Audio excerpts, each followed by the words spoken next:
आह दादा हौ टंकिया पका दो एलियन खड़ा बना सका हो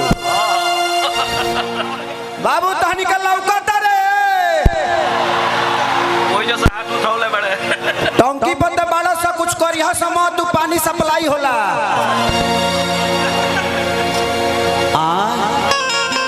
का नाम है बेटा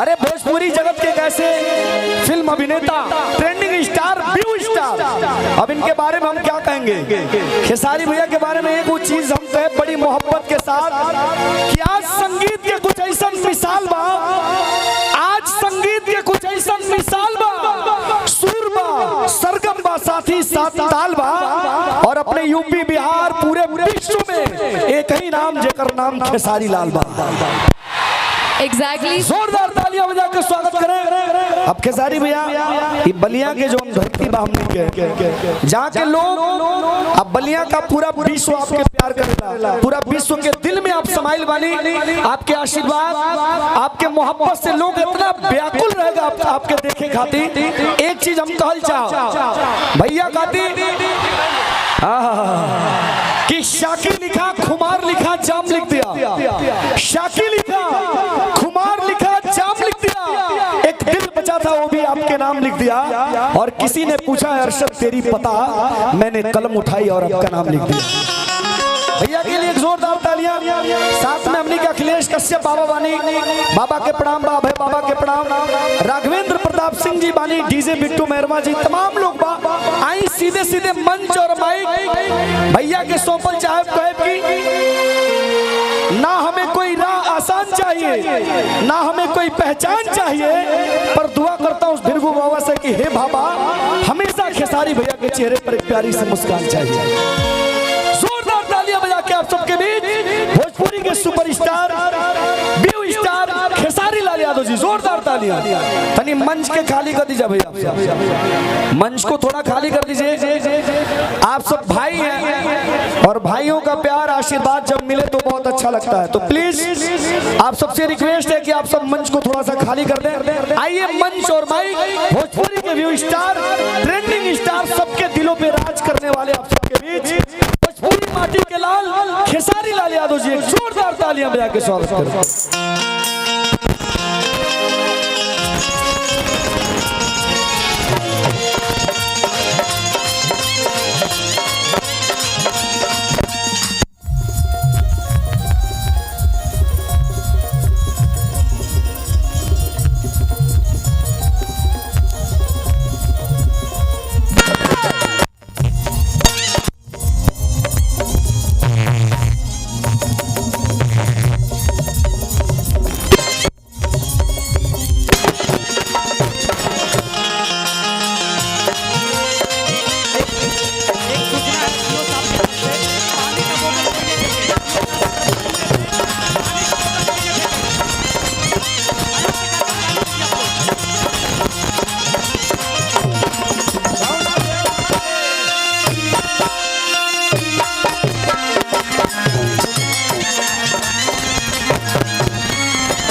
आवश्यक सूचना बा कि आप लोग पानी का बोतल ना फेंके। खेसारी भैया हमनी के बीच में भाई हम चाहते जोरदार ताली बजे, जोरदार ताली बजा के स्वागत करिए आप। नहीं, तालियां मेरे लिए अब नहीं बजनी चाहिए क्योंकि जब बगल में इतने hot and handsome Khesari Lal ji खड़े हो तो तालियां अगर मेरे लिए बजेगी तो फिर ये बहुत गलत बात हो जाएगा। ये बताइए, अगर हॉट हम हैं तो आप क्या हैं? अभी बोल नहीं सकते सबके सामने, लेकिन आपको क्या लगता है? आप लोग पानी का बोतल मत फेंकिए, अपने आप को फेंक दीजिए। नहीं, दिल फेंकिए, दिल फेंकिए, खेसारी लाल जी पे दिल फेंकिए आप लोग। पानी फेंक के क्या होगा? कार्य विनोद हवा अंतरिक्ष में जाइए का एक नंबर, जहाँ थोड़ा सा पुल ही बगैल कि तू आराम से रॉकेट की तरह उड़ जाइए। का कहल जा तहरा दोसर, अरे हिला के गिराइबे का बाबू, हिलाओ मत न तो गिर जाई जौन लगे बैठल बा। हम जब भी बलिया के धरती पे आते हैं तो मेरा गांव तो बगले में है, तो मुझे कभी ये महसूस आप लोगों ने नहीं होने दिया कि खेसारी आपके घर का बेटा नहीं है। हमारे बड़े भाई राघवेंद्र भैया जिनके सौजन्य से कार्यक्रम हमेशा, और मेरे बड़े भाई उमा शंकर सिंह जी, आज हमने के भतीजा के रिसेप्शन में बनी जा, और ये कार्यक्रम हमारा बजाते जे भैया के घरे जब कार्यक्रम होला तो उमा शंकर भैया कार्यक्रम ना करा। ये सौभाग्य इस धरती का है कि उमा शंकर सिंह जैसा बेटा पैदा किया है कि आज आप लोगों को इतने सारे स्टार आप सामने से देख पा रहे हैं, लोगों का प्यार ले पा रहे हैं, अपना आशीर्वाद दे पा रहे हैं। तो दिल से धन्यवाद पूरे कलाकार जाति से सबको दिल से धन्यवाद उमा शंकर भैया को, उनके पूरे परिवार को। और आज इस चेहरे पे मुस्कुराहट अगर है तो इसका श्रेय आप सबको जाता है। और आज न्यायपालिका ने खेसारी को न्याय दिया है तो उसका वजह हमारे हिमांशु भैया हैं। तो दिल से धन्यवाद मेरे बड़े भाई हिमांशु भैया को कि उन्होंने इतना मेहनत करके खेसरिया को न्यायपालिका अच्छाई की जीत हुई। साँच के कब आँच आवेला, साँच परेशान हो सका था लेकिन तबाह हार नहीं के सकत। सुनात नहीं खे भैया, वो लोग के सुनात नहीं खे, कहेगा चालू नहीं खेगा, थोड़ा सा बढ़ा दो। हेलो हेलो हेलो, नींबू खरबूजा कर दें, अभी नींबू की तरह बज रहा है, इसको खरबूजा कर दीजिए। अब सुना था, अरे भाई चलिए उधारी बाबू बैठिए, हम लोग नाचेंगे आज। चलिए जितना लोग भी आइल बा बलिया के धरती आज रसड़ा में, ये दूसरी बार हम कार्यक्रम करतनी। एक बार 351 बहिन सन के शादी रहे हो में हम और रवि किशन जी आई रहनी जा, और इतना भीड़ की कोनो ऐसा जगह बाकी ना रहे। और आज वही सैलाब फिर से भैया के दरवाजा पर, और भैया के प्यार करे वाला दिल से प्रणाम है उमा शंकर भैया को। प्रिंस यूके और हमारे बड़ भैया रमेश भैया, प्रिंस यूके सिंह जी का आज रिसेप्शन बा, तो दुल्हा दुल्हन के जोड़ी हजारों हजार बरिस बरकरार एकरा करी पूरा शुभकामना। अच्छा हम के जोरदार तनी ताली बजा के आशीर्वाद दे दिलो दुल्हा दुल्हन के। अच्छा दुल्हा दुल्हन के एंट्री होके वाला बा, तो थोड़ा सा आप लोग थोड़ा सा साइड दे दीजिएगा ताकि दुल्हा दुल्हन को आने में कोई प्रॉब्लम नहीं, क्योंकि आज उसी दुल्हा दुल्हन की वजह से खेसारी आज हिलावे वाला बा। और मेरे साथ बहुत सारे कलाकार आए हैं। हाँ, काजल रखवानी जी आई हैं, अक्षरा सिंह जी आई हैं, सपना चौहान जी आई हैं। भैया ये संभव नहीं है, हमें लोग बैठे के कह भी लोग खड़ा करे वाला लोग हैं। अब बताई हूँ करे के कहीं कि तू बैठ तो के मुड़िए पर बैठ जाई है ना, हो तू जहाँ बाड़ा ध के धैले रही बाबू, तनी मुनी जे चुक भइल तो ते रॉकेट खानी चंद्रयान पर चल जेबे। तो ध्यान दियो, आराम से। अब ओकरा ऊपर मत जा ना तो डायरेक्ट ऊपर निकल जीबो, ओने कोनो रास्ता नहीं है। देखा बाबू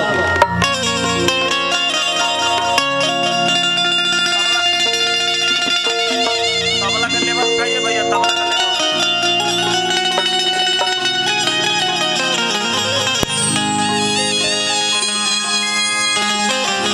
आई लव यू।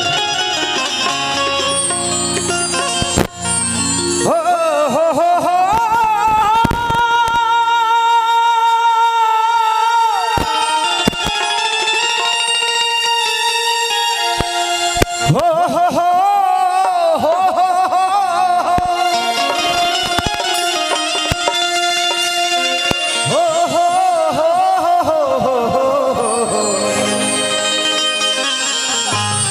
देखो उसमें बांस निकला है, अंदर ले लेगा बांसवा। देखो देखो कहत नहीं हो गिरी गिरी, एक नंबर मिस्त्री बा बाबू। LIC करा के चढ़ल बड़ी रे। हाँ तो आधार कार्ड घरे छोड़ दी, लेके मत जी ऊपर की सजल दरबार बाबे भक्ति के लहार तब जइया होता है राजा। तो सजल दरबार अरे सजल दरबार भक्ति के बनहार तब जइया होता है।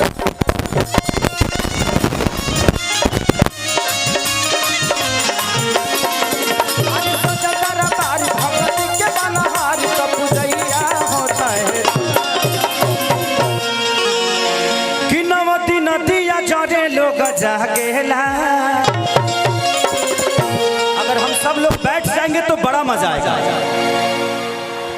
ये कार्यक्रम और ये बोतल फेंकना फेंकनी बंद करिए, नहीं तो ये कार्यक्रम चल तो रहा है लेकिन चलेगा कितना देर इसका गारंटी नहीं है। तो ये बोतल वोतल मत फेंकिए आप लोग प्लीज। हाँ बाबू एक नंबर एक नंबर। अब खेसरिया आवे या कुछ नुकसान ना होके तो हमारा इला के मतलब का यो बात तुम लोग ठीक है करत रहा। हमारा इला के बाद नुकसान तो पक्का बा। यही के चलते हम कार्यक्रम बहुत कम करी ले। ऐसे जो हमार फैन ना हुए पागल पानी और टंकी के ऊपर बड़े एक जना आप लोगों का पागलपंती, लेकिन ये पागलपंती ठीक नहीं है। बोतल फेंकने वाला पागलपंती ठीक नहीं। आप मुझसे प्यार करिए। यहाँ प्रशासन है और प्रशासन आप सुरक्षा के लिए रखिए ताकि किसी को कोई दिक्कत ना हो। और ये पथ को खाली प्लीज कर दीजिए। आह दादा हो टंकिया पका दो एलियन खड़ा बना सका हो बाबू तो निकल लौकता रे। कोई जैसा हाथ उठौले बड़े टंकी बंद बड़ा सा कुछ कर यहाँ समझ तू पानी सप्लाई होला।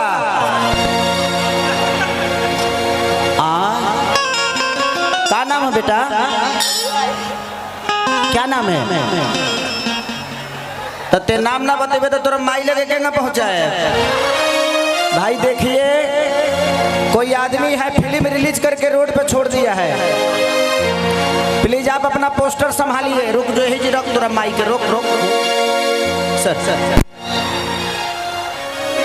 आप पानी फेंकेंगे और यहाँ कैमरा चल रहा है और कैमरा चल रहा है। कोई भी कैमरे में आ जाएगा ना तो आप लोग को दिक्कत होगा। मैं नहीं चाहता कि आप लोग को दिक्कत हो। आप लोग मेरी जान हो। प्लीज बोतल वोतल मत फेंका करिए।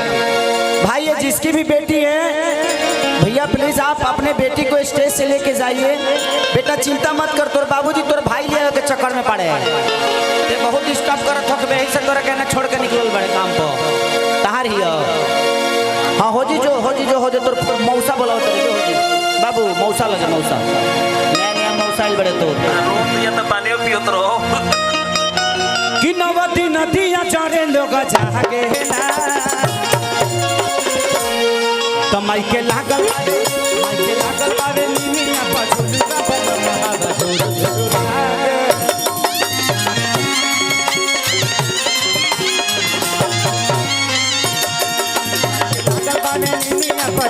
बड़ा में हाल झुर झुर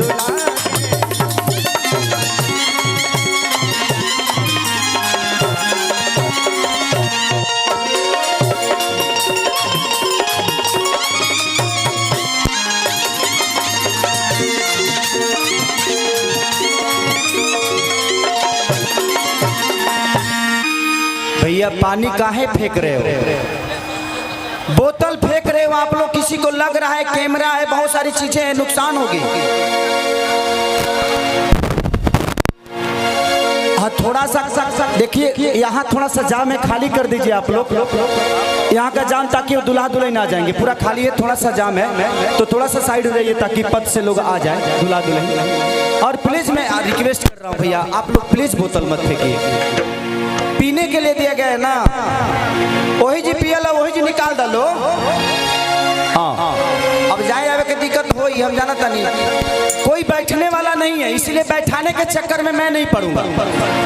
मैं केहू बैठे वाला नहीं, के हमार अच्छा के हमारे हित लगेला जो हमार बात मान जाई सभे तो हमारे खेसरिया खातिर पागले बा, के करा कहीं आई लव यू तो माइके लागल बाबे मिया पझुलू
तारा लोग के लागत है चिड़ई उड़तिया ना ना ई देखतिया जे के बोतल के कैच करावता आ जहां धरैला लो कि धराइले रह जाइबा लो तो ध्यान देवे के काम बा। आज आप लोगों को देखिए सबसे बड़ी चीज कि अगर हम कुछ गलत करते हैं ना तो हम अपने राज्य के, अपने मिट्टी को, अपने लोगों को साथ गलत करते हैं। आज प्रशासन इतना लगा हुआ है आप सबके सुरक्षा के लिए लगा है, अगर हम कुछ गलत करेंगे तो ये प्रशासन का, ये समाज का अनादर होगा। नहीं के सुनात ए भाई वो लोग के सुनात नहीं के का कहीं हो तनी हे साउंडवन में बढ़ा दो, हे साउंडवन हाँ एमे बढ़ल बा तब जौन ऊंचा बा ओमे बढ़ावा, जौन ऊंच बा तनी नहीं के सुनाते से बोतल फेंकत ना हो। हाँ ना ना ठीक बा तो खेसरिया के देख लेलन ओके, तू लोग जिंदा खेसरिया के देख ले लो।